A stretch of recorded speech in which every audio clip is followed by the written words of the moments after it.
Are we more than the sum of our worst moments? Today we're going to explore the profound question of whether our identity can be reductively defined by its mistakes, failures, and moral transgressions.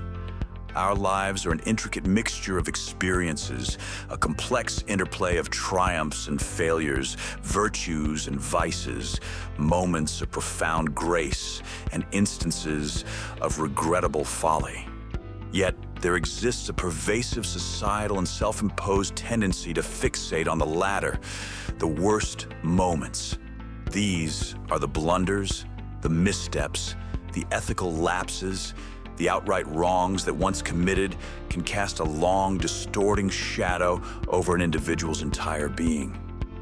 Whether it's a public figure's career-ending scandal, a personal betrayal that fractures a relationship, or a private regret that haunts one's conscience, these episodes possess an almost magnetic power to define, to label, and to seemingly encapsulate a person's essence. The question then emerges with an urgent philosophical and ethical weight. Are we, as individuals, truly nothing more than the sum total of these regrettable instances? Does a singular act of malice erase a lifetime of kindness? Does a public downfall negate years of dedicated service? This video contends that the answer is a resounding no. To define a person by their worst moments is a reductive fallacy, one that ignores the fluidity of identity, the power of context, the capacity for growth, and the inherent complexity that characterizes every human soul. This exploration will delve into the psychological mechanisms that perpetuate this reductionism, the philosophical arguments for a more expansive view of identity, and the ethical imperative for a more compassionate understanding of ourselves and others. Our mind, unfortunately, is often predisposed to emphasize the negative.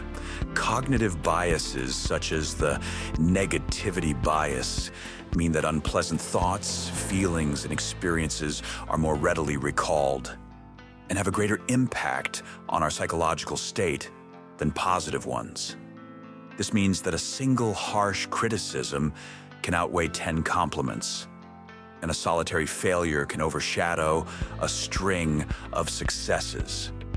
When applied to the self, this bias can lead to crippling self-criticism, where past mistakes become central pillars of one's identity, overshadowing present virtues and future aspirations.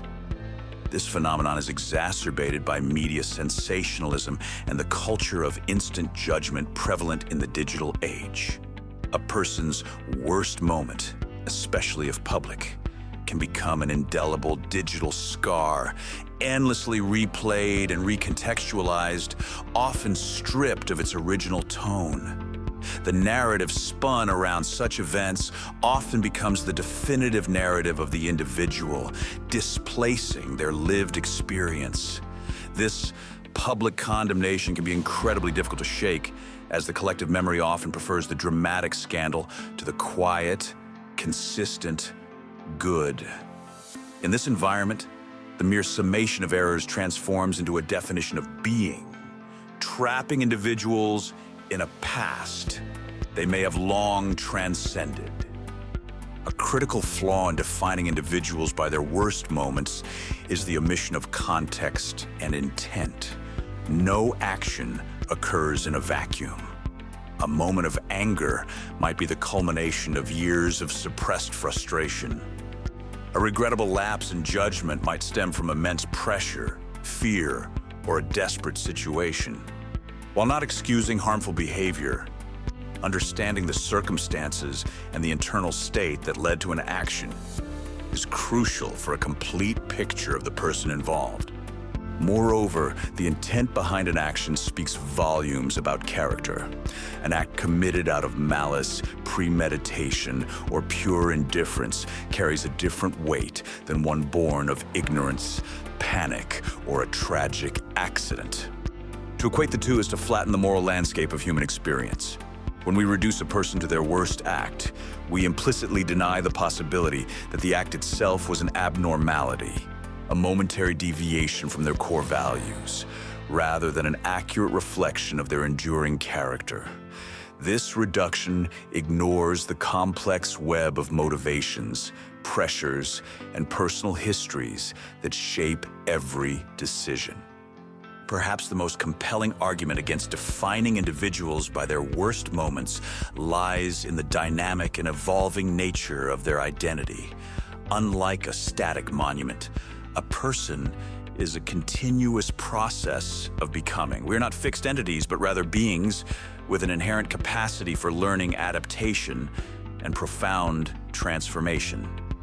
The individual who commits a grave error at 20 is often a vastly different person at 40 or 60, having gained wisdom, remorse, and a deeper understanding of themselves and the world. Redemption, rehabilitation, and personal growth are not mere idealistic constructs. They are observable realities. People can come to deeply understand the harm they have caused, make amends, dedicate their lives to positive change, and emerge from their lowest points with a stronger moral compass and a greater capacity for empathy. To deny this possibility is to deny the very essence of our potential and the lived experiences of countless individuals who have successfully navigated paths of atonement and self-improvement. To eternally brand someone by a past transgression is to refuse them the fundamental human right to evolve beyond their mistakes. Beyond mistakes and context, an individual is also defined by the collection of their positive attributes, their aspirations, their relationships, and their contributions to the world. A worst moment, however grave, represents only a sliver of a life lived. It does not erase acts of kindness, courage, generosity, resilience, love, artistic creation, intellectual pursuit, or the quiet strength demonstrated in countless daily interactions. These elements, the unwavering loyalty, the selfless care for others, the dedication to a craft, the pursuit of justice, the quiet moments of joy and connection, are often overlooked when the spotlight shines on failure. They are the threads that form the overwhelming majority of each of our lives, providing texture, color, and meaning that far outweigh the occasional stain. To define a person by their worst moments is to dismiss this rich, complex landscape of being, to invalidate their enduring virtues, and to ignore the profound impact they may have had on the lives of others in positive ways. The question of whether we are more than our worst moments is not merely an academic exercise. It carries significant ethical implications for how we treat ourselves and others. Embracing the idea that individuals are greater than their mistakes fosters empathy, compassion, and a willingness to understand, rather than simply condemn. For the individual, recognizing this truth is vital for self-compassion and mental well-being. Holding on to past failures as defining characteristics can impede healing, hinder self-acceptance, and prevent one from moving forward. Forgiveness, both for oneself and for others, is an act of liberation that acknowledges the past, but refuses to let it dictate the present or the future. It is a recognition of the inherent dignity of every person, despite their fallibility, and an affirmation of their continuous potential for good. We must teach ourselves to look beyond the shadows of failure, to appreciate the full light of someone's being, their potential, their goodness, and their journey. It calls for an exercise of empathy and a belief in the power of redemption, both for ourselves and for those around us.